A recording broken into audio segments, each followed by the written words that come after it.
shots ring from the woods. Take on 45.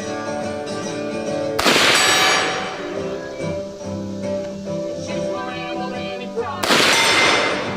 There's comments here in Nashville neighborhood. Got a dream. Life is good. He's always shooting down in the woods. He wouldn't leave if he could. His life is good. He wouldn't leave if he could. Empty. His life is good.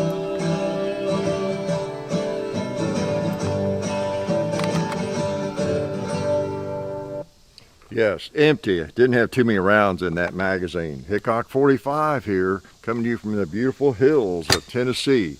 Your internet shooting companion in the woods, yes, of Tennessee, the home of Alvin York, right? The main dude. So, yeah, speaking of that, I've got an old military firearm, assault weapon, firearm. Oh, gosh. Oh, man. So good to have you here on a Sunday, and it's good to be out here with a favorite carbine, rifle carbine, right? M1 Carbine. Most of you know what you're looking at. This is my inland, and was in the mood to fire. Plus we had it out for another video, and it was dirty, and I thought, oh man, I need to shoot that some more.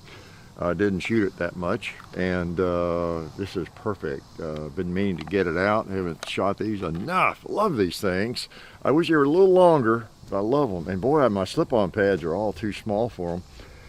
I mean, I stick them on there occasionally, sometimes anyway. But yeah, somebody probably makes one that fits that. I hate to take off the original butt plate or whatever would have to do, but to make it more shootable, it would be worth it, I think. Although, I don't want to wear it out, you know. It has served us well since this one, 1943. Okay, so glad you came out today. It's always great to have y'all on the Sunday morning shoot-arounds, okay?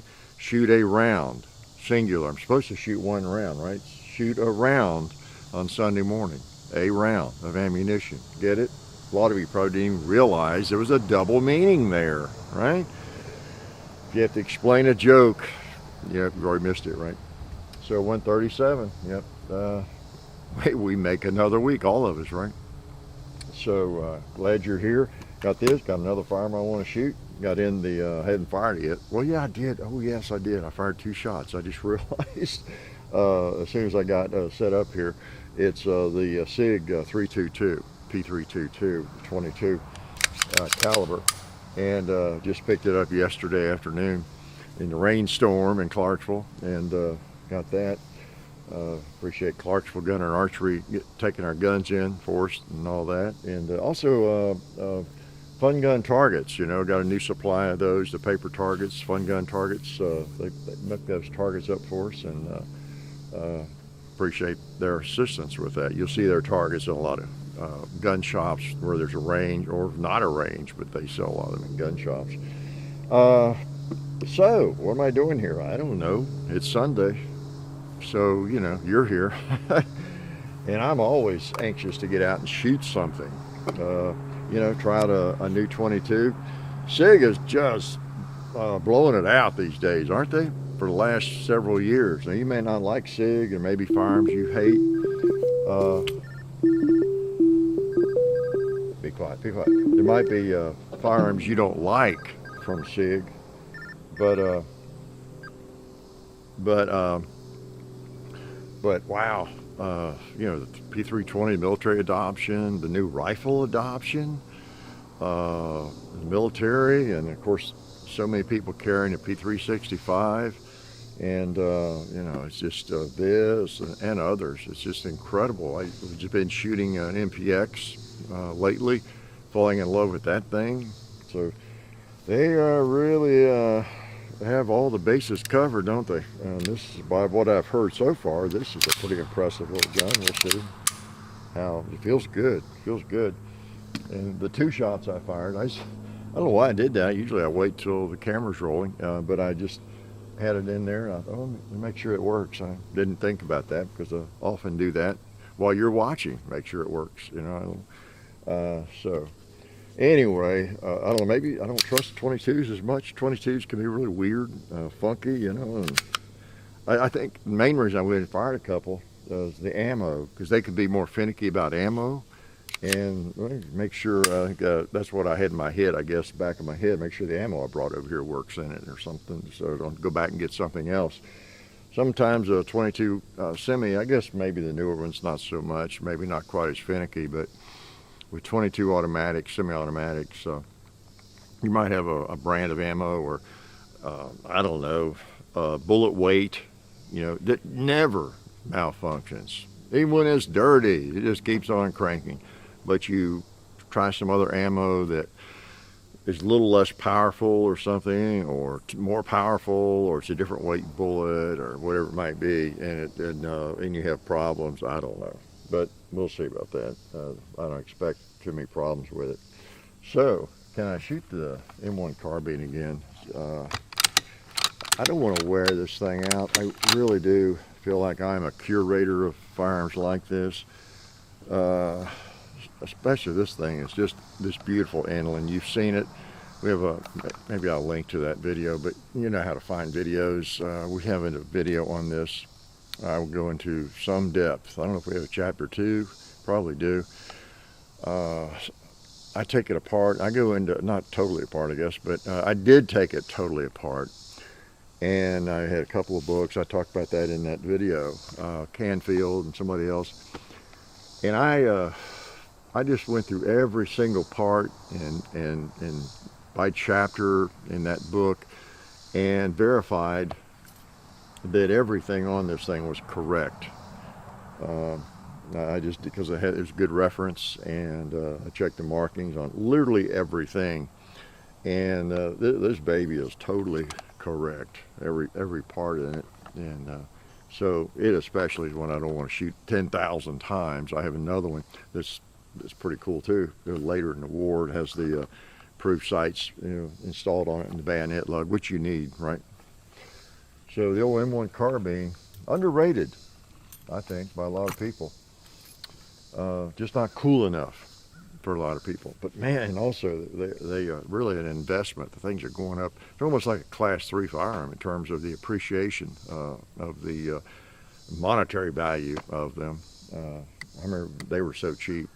I bought one back in the 70s and late 70s, whenever it was, and you know, Universal. Of course, it wasn't an inland, you know, like a military surplus model, but wow, was it cheap, whatever it was. Okay, what else? And let me load that again. That's a bad one. I messed him up. And of course, Ballistol. I forgot my cans today. I used a lot of Ballistol on this M1 Carbine, I'll tell you that. I used a lot of Talon grips on this firearm I have in my pocket too. So I don't know what I was doing there. I won't consider that a, well, I don't know. I'm not, speaking of not liking a ammo or something, lock your slide back.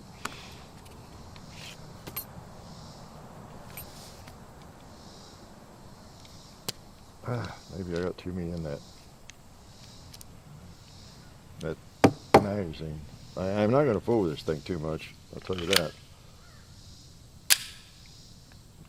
I'll just not shoot it today. All right, see if that works. Well, we got a hang up.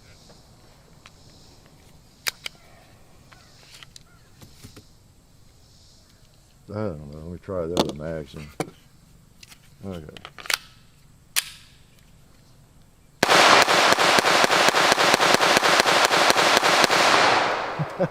Okay, so let me unload this magazine and start over with it and see.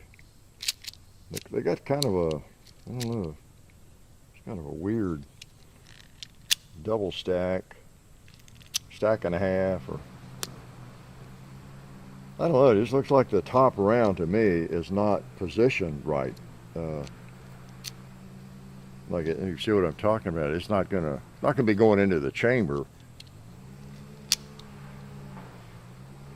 Maybe I've got it. Yeah. Oh well, I'm not gonna use that magazine. Let's see what the deal is. I'll load it up again in here and shoot it in a minute. So anyway, yeah, that's a gun I wanted. That's why I like to try them out before the video, and then I can share that with you all when we do a video on this firearm. And I don't know if I can even unload that dumb thing very easily. Get the sets of. I guess I had the same ammo on both those. Yeah, look at that. 22 ammo is wonderful stuff, isn't it? Look at that, how it's bent from jamming up in there. Let me try some non-hollow points. I think I got, no, these are hollow points too, but they seem to be working. If I can just get that top around, I feel like positioned correctly. Maybe it'll, let's try that. See if that's gonna, how that's gonna work.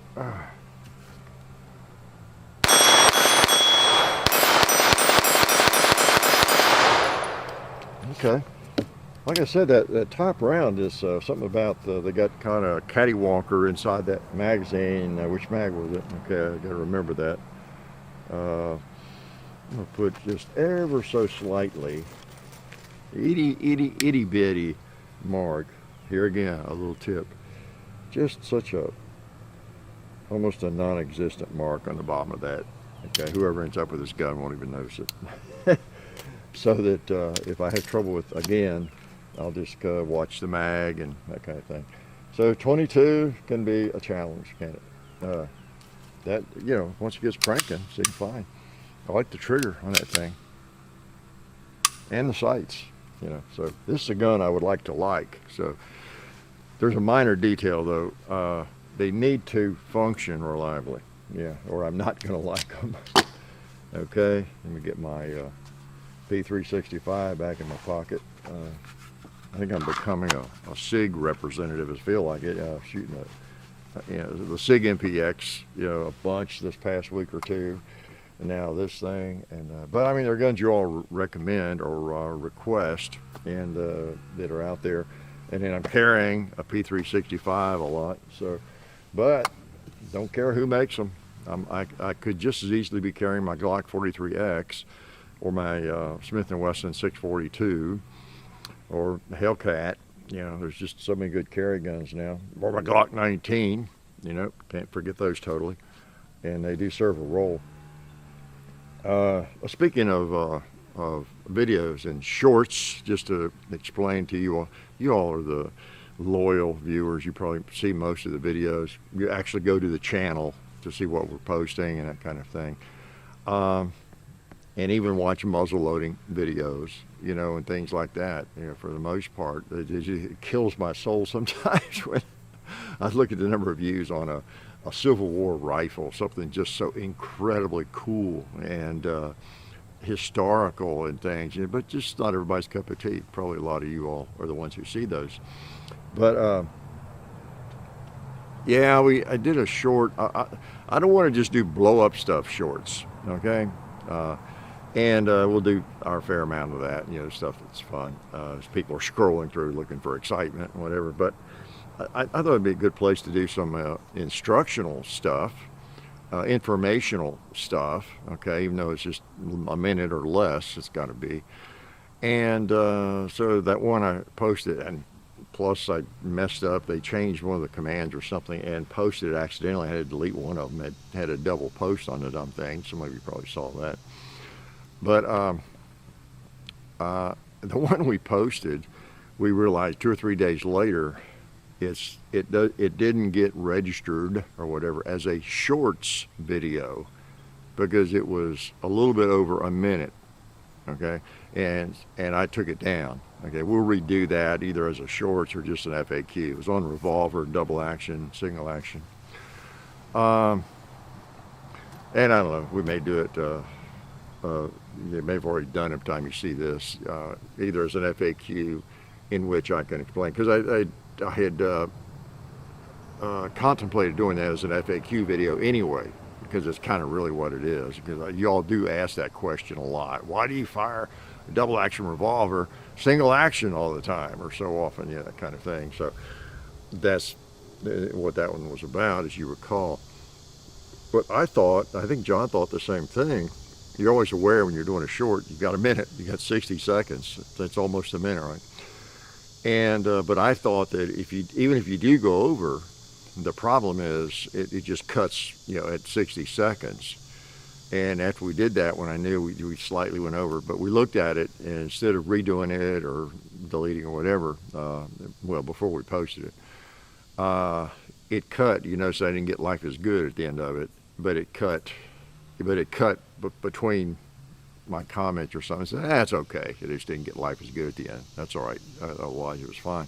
So we went ahead and put it up there, but it was like 60 and a half seconds or something, and it didn't get posted as a short, which is why it didn't pop up in your cell phone rotation as you're looking at shorts, I guess. So anyway, what's the point in trying to keep it down to 59 seconds, or 50 seconds if it's not going to be in the short category? Might as well just do an FAQ. So we'll see what we do with that. But just to let you know, explain that, why it disappeared and why it may reappear and all that kind of thing. We're all learning as we go along. Thankfully, it's YouTube, and it doesn't have to be a perfect production. And if you screw up, you can kind of redo stuff, and you can't explain to everybody what happened. What happened to that video? Whenever we take a video down, which is kind of rare, we can explain to you all on Sunday, which I always do, and you all understand. But meanwhile, thousands of other people, or millions, over the years, well, I wonder what did that? I wonder who did that? So anyway, that's why you're here on Sunday. You know what's going on, right? So let me, I'll load this while I'm yakking and shoot this thing again. Since we had a problem, the question is always with a newer gun, brand new, out of the box, whatever. If you have an issue, is it just not broken in? Is it me, something I'm doing? And that's happened a few times. We try to, we are honest about it. We try to clarify that if we think that was the problem. We redid that, that Ruger PC carbine. We did a chapter 2 with one of those. We had trouble with the first one. And I don't know if that was me not having the barrel nut tight or what it was. I don't know. On that first one, we had some issues. And then, so you want to try to eliminate that possibility. I noticed in the box there's a loader. You slip over this, but I was afraid I'd lose it, so I just left it in the box. And I was noticing, my hand's large enough, I can just grab these little tabs, take the pressure off and load. That's what that thing did. And so I just left it in the box so I wouldn't lose it. Maybe you're supposed to use that. Maybe that's. But I may have overloaded it. That may have been the issue. I didn't even look to see how many of these mags hold. Well, you know what? Okay, it says 10, 20, but it doesn't tell you. Maybe I stuffed too many in it. 2, 4, 6, 8, 10, 12. That might have been it. Gosh, 20 rounds is apparently, you can see right where, you probably can't see that. I think I had that spring pushed down lower than that. So whatever I've got in there, I'll just try that. Okay? That's why you're here. You get to see me bumble around with stuff. Let's just pop a 2-liter right here. How about a gong? You hitting it?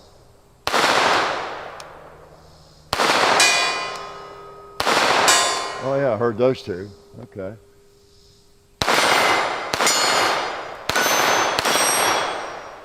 Yeah. Okay.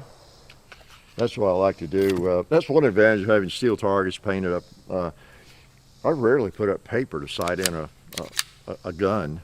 I do with, obvious reasons. With an AR, I'll put up a target like this, or just paper. It could be anything. I'll just get a piece of anything, a cardboard box I've got or whatever, and put some dots on it with a marker, whatever I want. and put it out at 25, 30 yards. You can just there on the range, at the main range, without having to walk down in the weeds or go across the hill. I just want to get it close, and you can't shoot steel with a 5.56 at 20 yards. You better not, right?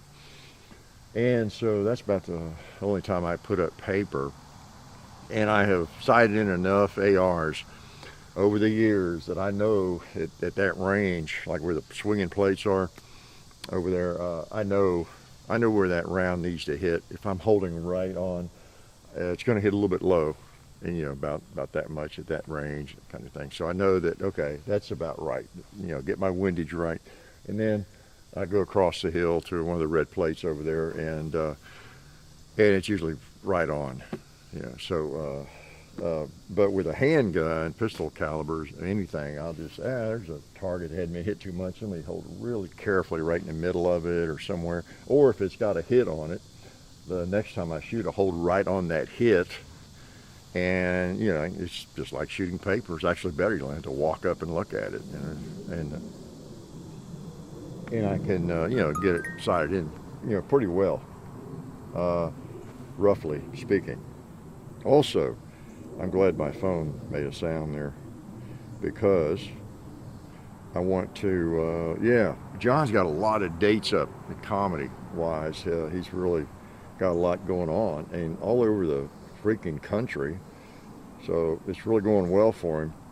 And so let me quickly let you know where he's going to be, because if you have a chance, go see him, really. He'll have a guest spot where maybe he's like opening for somebody, or he will have like 10 minutes. That's a lot of time on stage, or even 5, when he's talking minutes. Or he's hosting the show that night and is up several times, that kind of thing. So it's a variety of things, but there it is. I just closed it. So let me quickly, if you live anywhere near these places, check him out, and you can go to his website, go to he has the John Hickok 45, and he has these posted on his Facebook and everything, Instagram, keeps you up to date on that. But he's in Huntsville, Stand Up Live, on August 25th, okay, at 7 o'clock with Steve Jessup. Fort Worth, Texas, that's where that is, at Hyenas. Great, some of these comedy clubs have great names, don't they? Hyenas, August 26th, both shows with John Reap. Okay, he'll be there at both shows with John Reap. And Tucson, Arizona at Laughs. I've met a lot of y'all there. I've been there with him a few times. I'm not on stage, of course. He'll be there September the 2nd and 3rd. All shows, all night. And then Chicago, Zany's Old Town, it's called, in Chicago, September 24th at 11 p.m. Okay. Chattanooga, Tennessee at the Comedy Catch, October 7th and 8th, all shows. Okay. Lowell, Arizona at the Grove, November the 3rd and 4th, all shows. Okay. Huntsville, Alabama, Stand Up Live, December the 15th through the 17th. They're with Jamie Lissow, I think he pronounced his name. You may have seen him on Gutfeld. Stand Up Live. I want to see him either there or Zany's. So that's December 15th through the 17th, Huntsville, Alabama, Stand Up Live. And then the last one there is at Zany's with Jamie Lissow. He's, I guess, the next day, December the 18th, at Zany's in Nashville, the 18th, okay? So I'll remind you of those, but there's a lot of stuff scheduled there. Go see him. He's pretty funny. I think you'll enjoy it. Can I shoot this M1 Carbine again? One of my favorite firearms. Yes, it is. It is. I mean, just go to the video. You want a really good look at this baby. Look at the character in that thing. Look at the character. It is a character, just like me. Look at that. It's a beauty. It is a beauty. And many of you would like an M1 Carbine even more than I do to hold and shoot. Why is that? You're not 6'8", probably, and Man, these things are just really handy, really handy. And the cartridge is no slouch like a lot of people claim it is.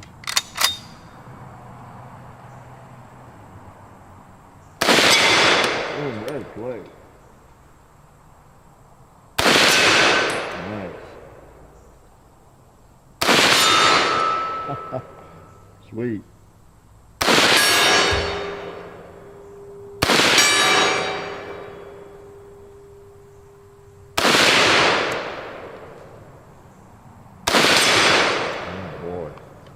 That thing, I've got now that was a 20 rounder, and of course you can get 20, 25 round magazines, and or is that a 15? I forget. But the larger ones tend to, I think these were made mainly for the M2, the select fire version of this.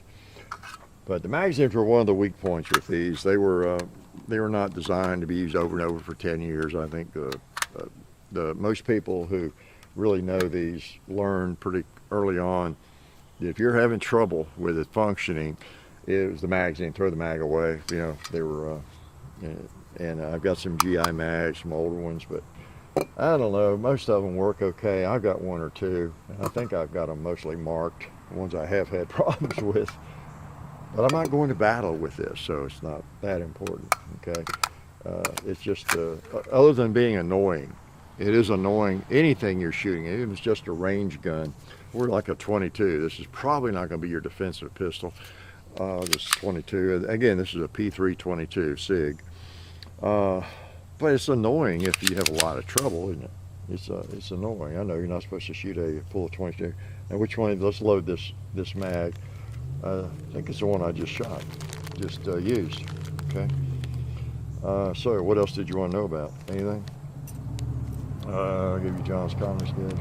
Oh, let's quote the governor of Illinois. Our founders carried muskets, not assault weapons. Again, you got to give stupidity its due. Yeah, speaking of that, and I keep forgetting, you know, we live with this crazy assault weapons ban, you know, in the news. We talk about it, and I come in on Sunday and forget to mention, like you need to be reminded. It's not like it's not on our minds, of course, but as I've been admonishing you all of our viewers, whoever you were back 14 years ago, constantly to just always stay in touch with your representatives and let them know where you stand and what you think about some of this idiocy, and go vote. You know, if you need me to remind you to go vote, that's not a good sign. Or if you need me to remind you, there's an assault weapons ban that was passed by the House. You know, you're. Let's just say you're not a warrior for the Second Amendment if you don't know that stuff is going on. All right. So not to criticize anybody, but you're not keeping up with things. Wow. If you're interested in firearms, how could you not know when this stuff comes along? And how could you not be trying to prevent it? Right? If you really enjoy firearms and the freedom the Second Amendment brings, well, it doesn't even bring it. It's just a natural right. It just sort of guarantees it. It codifies, it's recognized, you know, in the Bill of Rights. But we already had that freedom. And as human beings, so, you know, anything that threatens our freedom, you and I should have already been working on. We should be preventing that. We should be researching candidates and knowing what they stand for before we vote. It's a little late, you know. Well, it's not too late, but it's getting later in the game once they're in office and they're trying to restrict freedom. Okay? But you got to keep up with it because we're able to hold off a lot of it. All right, Piggy.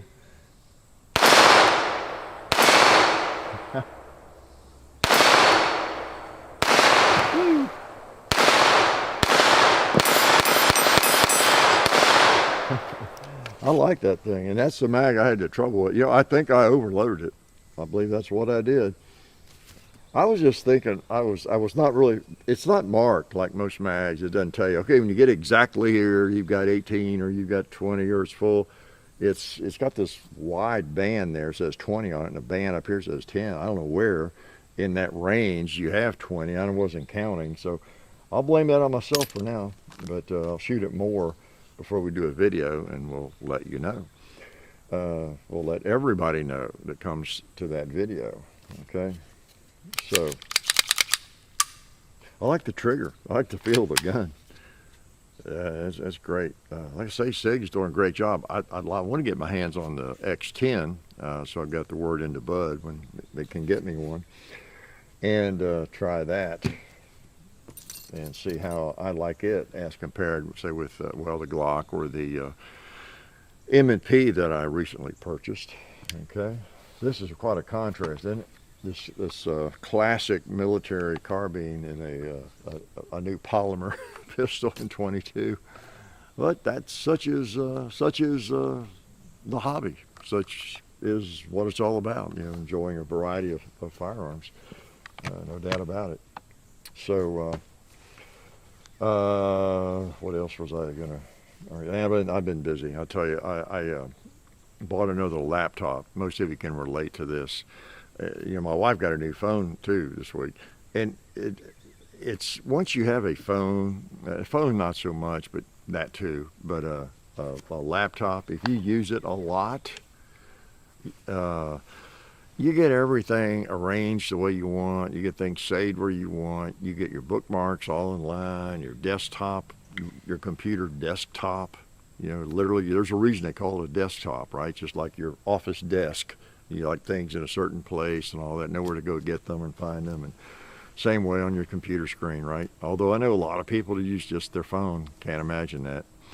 I didn't learn to type 100 words a minute to end up pecking on a little phone I can barely see.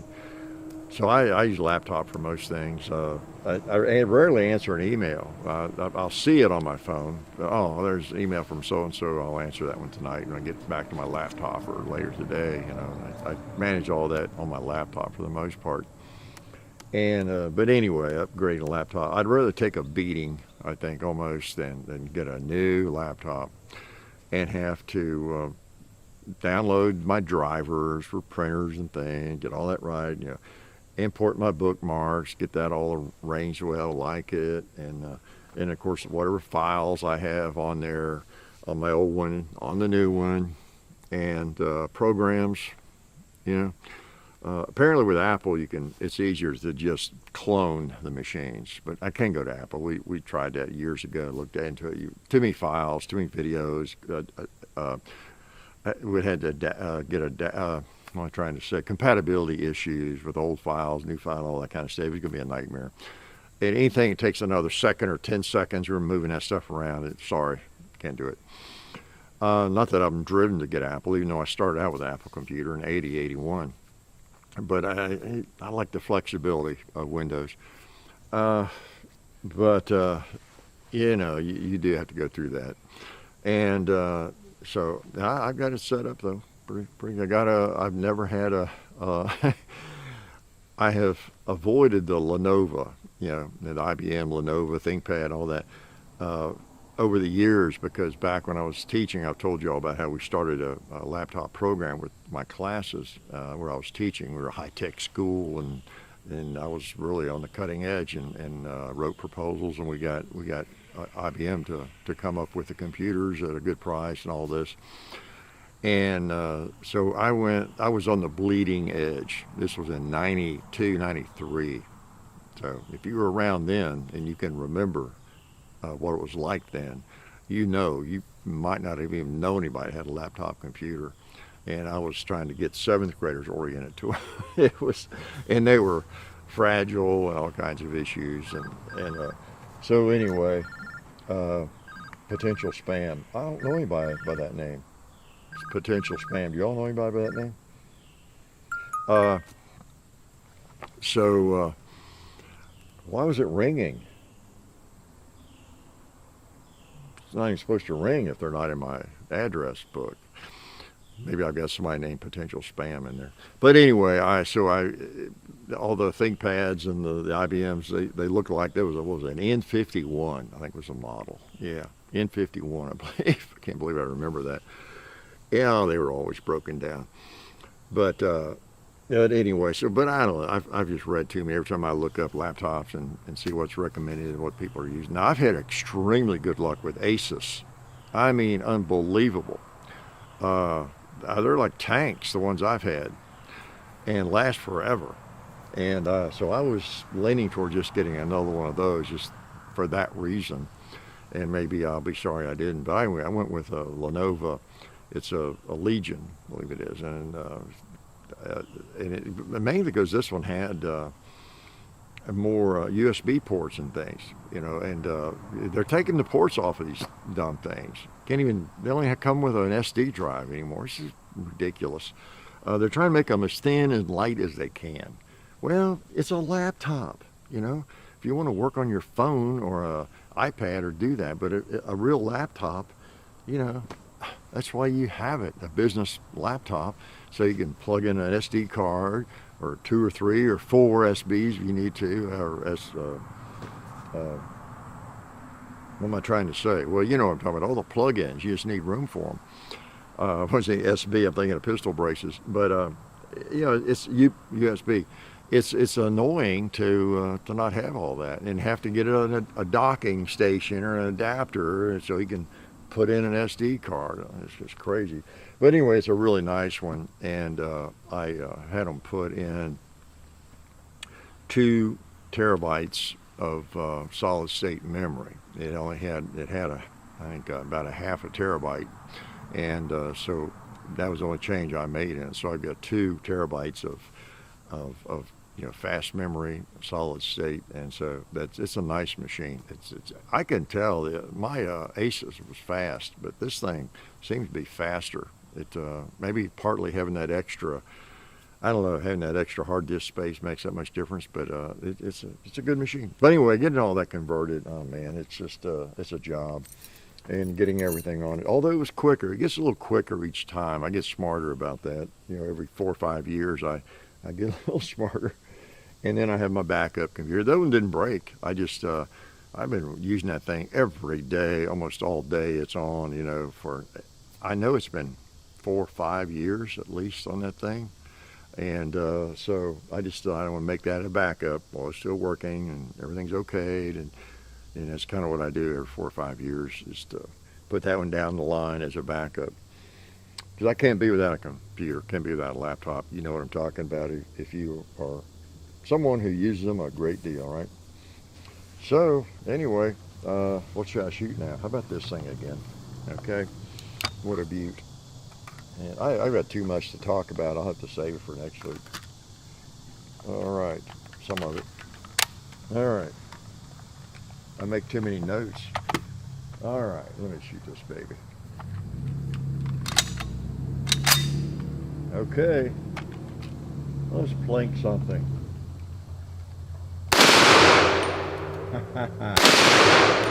The old propane tank. How about another 2 liter? Nice, nice, nice.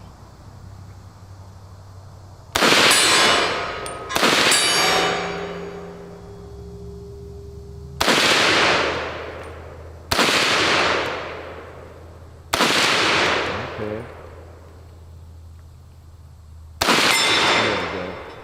There we go. Boy, I really miss having a little extension on that thing.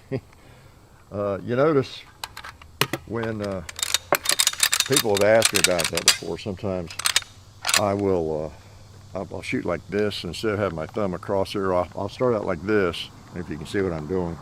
And then before I shoot, I'll do this. I'll bring my thumb over there. And I've had people ask me, well, what is that technique? What's that about? You know, does that give you I don't know, more accuracy or something? I tell you, all it is, the problem with it is, you see when it's a short stock like this, it's like way too, this is short for a lot of you, probably, okay? So you can imagine with me, you can see it's like a toy in my hand. So I can get up here on that stock like that, okay? Well, my nose is against my thumb. I don't like that. And if it's something that kicks at all, then it's boom. I mean, it's just right at boom. It's like shooting like this, having it against my nose, you know? Really, the same thing, because you got a tight grip on this, and you got your nose right against your thumb, your knuckle there, then you get every bit of the recoil on your nose. So what I do is I'll roll my thumb out of the way. Sorry, that's my secret there. What I'm doing. Okay. Yeah, I've got to have a extender for that. There's no way around it.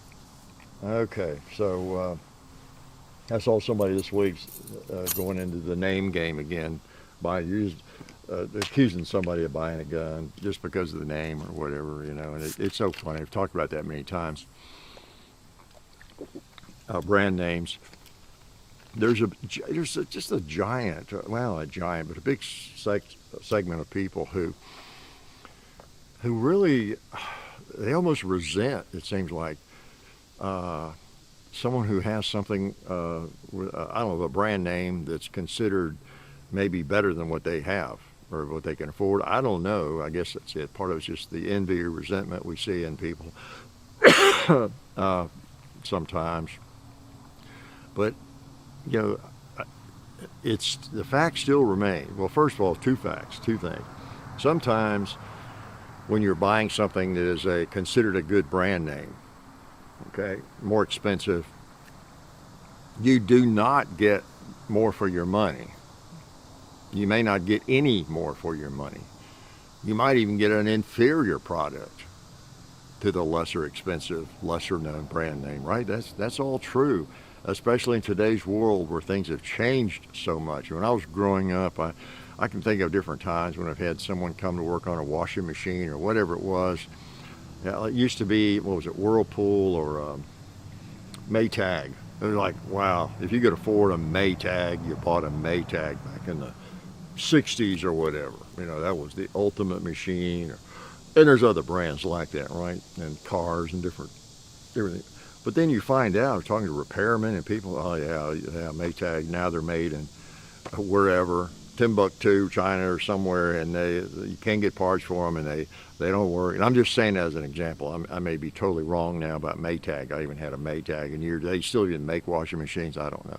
But just as an example, things evolve, and they're made in different places, and they get bought out, and they're not the same name brand they used to be. You know, so you got all that going on. But still, generally speaking, there's a reason that in most cases that a name brand is more expensive, or a certain name brand, or name it, Mercedes, whatever, Seiko, when you're talking about rifles, or handgun, I don't know, Wilson Combat, Ed Brown, name some, you know. There's a reason they're more expensive. Okay, again, names mean something. Your name means something. My name means something. What you make of your name is kind of what you have. You know, your name, your word, your name. I want to be an example locally. It might be a grocery or a market even. Just that the name of that market means something to you because they always take care of you, you know, or whatever. They always have friendly staff or something. So the name of that market is Joe's Market. It means something. They've created a name that's meaningful, you know. Or Kawasaki. I'm looking at my four-wheeler here. I don't know if their name is better than some of the others. I know it used to be. It still seems to be a good product. But, I mean, their name is on their products. And if they're really making good products, and they develop a reputation for reliability, you know, whether it's a Colt gun or a Rock Island Army, whatever it is, every day they're working on their name. You know, they're establishing it one way or the other, and then over time they establish it one way or the other. So yeah, name brands do mean something. So it's always so ridiculous when somebody says you're just paying for the name. You're just paying for the name. No, you're paying for what that name has come to mean. That's what you're paying for, right? That's what you're paying for. Now, and if you're accurate and if you're right that name does mean something, right? That name does mean something, right? But so, you know, it's just such a silly thing to say. You're just paying for the name. Well, yeah, I guess so.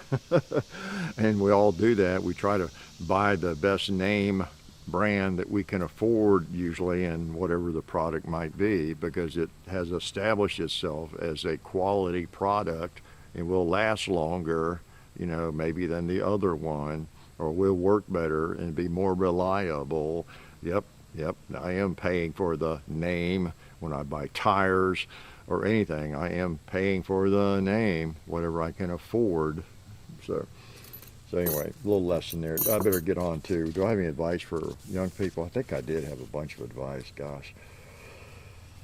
Oh man.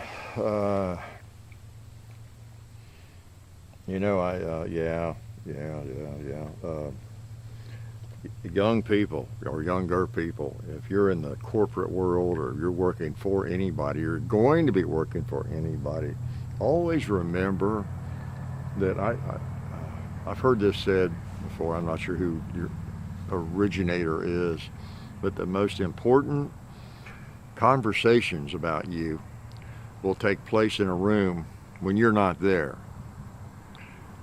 So always remember that. The most, I'm not talking about your people, friends gossiping about you. I'm about kind of in your career, in terms of your career. The most important conversations, the most important decision, however it goes, that in your life, those conversations will take place without your presence. Something to that effect. And what does that mean? Well, that means like right now, if you're working for Microsoft, or you're working for Apple, or you're working for Kroger Grocery, wherever you work, and you're aspiring to be a manager or a higher level manager or upper level manager or whatever it might be, or at Wendy's, or I don't know, you name it.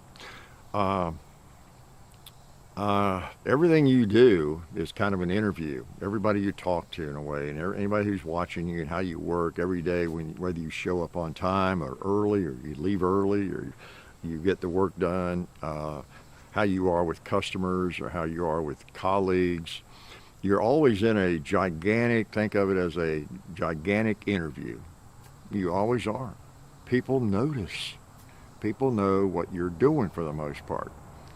You're the person who's always on your phone doing some personal stuff, and you resent anything that's asked of you to do, out the door the minute you can, just never going the extra mile with anything, not even very friendly with customers, not very friendly with people you work with even, Okay, if that's who you are, right now, possibly, as you're watching this, the people who are in management are sitting in a conference room right now, talking about the direction of the company, what they're going to do with this franchise here, and these people. We need to get more people in this position. We're looking for somebody to. Who do we think? Someone's asking right now. Give me some suggestions. Who could handle maybe a assistant manager's position? Or if we open up this, do something different here, who could handle that? We can up the salary here, 5,000 or something, whatever it is. We need to try somebody. Who do you think could do it? Well, the lower level managers or supervisors, or I say, well, I've got a gal, or I've got a guy that Bill. He hadn't been with us that long, but man, he's really a go-getter, great personality. And just anything you ask of him, he tries to do it, and he thinks for himself. He's had some good ideas, and he's disagreed with me maybe on a couple things, but man, he has a great attitude about it, and I'd like to see him in that. Okay, when you got somebody else, you got Mary Lou, or you got Joe, or Herman, or somebody who is working the same job that Bill is, or whoever I said. And they're doing kind of the same work, but don't have the attitude. They're okay. Just nothing stands out, and maybe some things do stand out where they kind of negative. I don't know if they're going to be here tomorrow. They don't act like they really are into what we're doing here, whatever. Late to work, kind of thing. Well, that conversation is going on in a room. Again, they're not present. Not this subversive, it's the way the world works. And Bill, if that's the person I said was doing good work, lost track of my name since I hasn't made them up. Bill just got a promotion and doesn't even know it. He didn't get a chance to say, yeah, I'd like that. He did say, I would like that promotion. I would like the opportunity to open up that new whatever it is or whatever. He said it every day by having a good attitude and showing up on time and doing work and being easy to work with and friendly with customers or whatever it is, whatever qualities are needed in the arena, okay? And he'll get that promotion, okay? Not because he sat across the table and he spouted the best BS lines, interview lines, okay? He's going to get that promotion because they're going to talk to him and call him in, and it's his to lose, or hers, Mary Lou, whoever. It's theirs to lose because they have shown they are possibly ready for that, okay, if they're interested. So anyway, everything we do it's on record, pretty much. It's on record. People know, and sometimes we don't realize. I've talked about this before when I was teaching. I think sometimes young people, teachers, everybody, adults, we just don't realize by comparison how we compare. I'd be grading papers or get an essay. It's very, very clear what the assignment was and what we're going to be writing on, how we're going to approach it, what it is, and even though a lot of flexibility, but whatever the assignment might have been, we went through papers and reading them. Maybe I'm sitting home on the deck grading papers and looking through and reading them. It come up to one. Wow, where were they? I knew they were in class, but it was like they didn't even listen or to what the assignment was. Where they just threw something down real quick, and they thought they could get by with it. Well, they can't, because the 10 papers before I got to theirs followed the assignment and actually put some thinking into it, put some thought into it, okay? And in addition to following the assignment, what they were supposed to be trying to do. But this one, wow, by contrast, bad, So, I mean, maybe that's not fair, but we all are kind of in competition with each other in a lot of ways, it's just so obvious. You're out to lunch, dude. What's the problem here? So anyway, you're always kind of in an interview. If you're young, keep in mind, or if you're 40, you really learn that as you get older and you have been with a lot of different companies, and things come back to haunt you, or they come back to pay you. They pay you back. That is just so true. Everything that you do kind of works for you and makes your life more positive, or it could work against you. So everybody that's listening knows some negative people probably, and some positive people. Think about that, and people in between. But everybody could think of somebody who's just really negative. Well, about almost everything, people don't really want to be around them much, do they? They're not going to be the first choice if you need somebody, for the club or to this promotion or whatever you might be talking about, right? And then somebody that's really alert and on task and kind of fun to work with. Well, that's going to be the person that's going to succeed by their success. Nothing succeeds like success. They're going to be the ones that are asked to join the project or the group or to do this or that, or maybe take on more responsibility. So just keep all that in mind. You're building your resume, as you move along through life day by day. You're building it. And it's hard to change stripes. You're not going to change overnight probably. And people know that. People know that. People, you might interview well, but you've been working with this company for a long time, and they know you. They know your history. There's a line that people don't like to hear, but there's a lot of truth in it. It goes something like, tell me your past and I'll tell you your future, something like that. Okay, show me your past and I'll tell you your future. Okay, now that's not anything any of us likes to hear if we have some habit we're trying to break or we're trying to improve ourselves or do better, right? I mean, it sounds like it locks us into a behavior. But there's so much truth in that, right? Show me your past, and I'll tell you your future.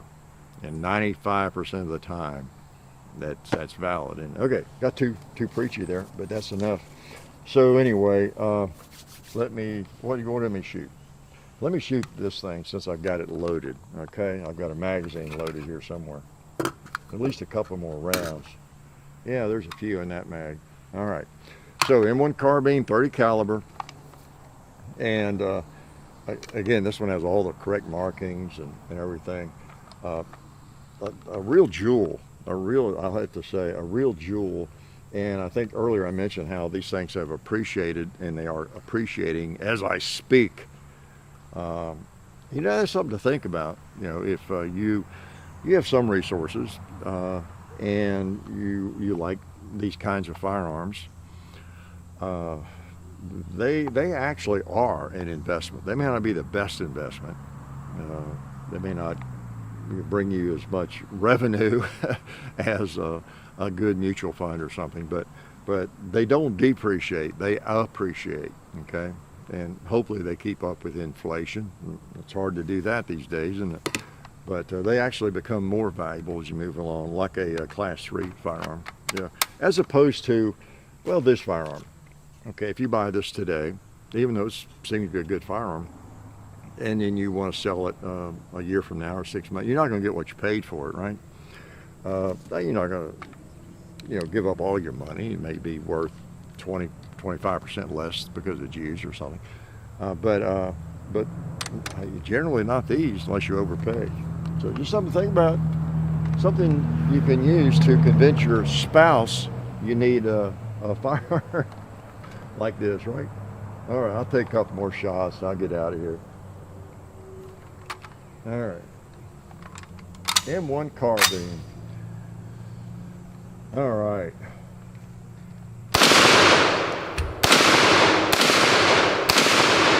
Old propane tank.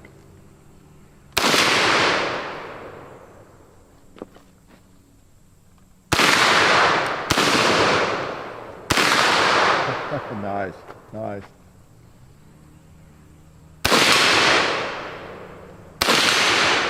All right.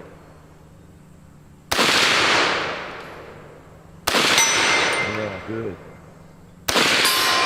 Now I knew I was getting close to empty, and I didn't want to miss on the last shot. Didn't want to end on a miss. That's what they look like when they're empty. Okay.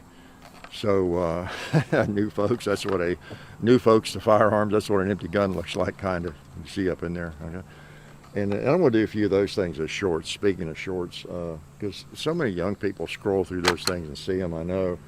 And we've got a lot of safety videos and basics videos, but yeah, I'm going to do more of that in the shorts. So if you got any suggestions you think would help people as they're scrolling through shorts, I have a pretty good idea, I think, of some things be good to remind people of, or to, well, like that double action, single action thing. Just simple things that if you're new to firearms, look, I taught school for a long time, so no question is a dumb question, right? Just dumb people asking them. No, just kidding, that's a joke.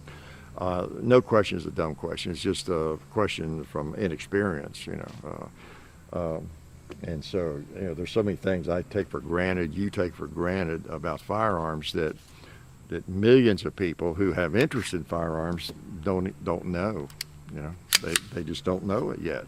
And so anything we can do to help them along the path is good. I see on some videos, so much appreciation for doing a video on something that is really pretty simple, or pointing out something that's really so simple.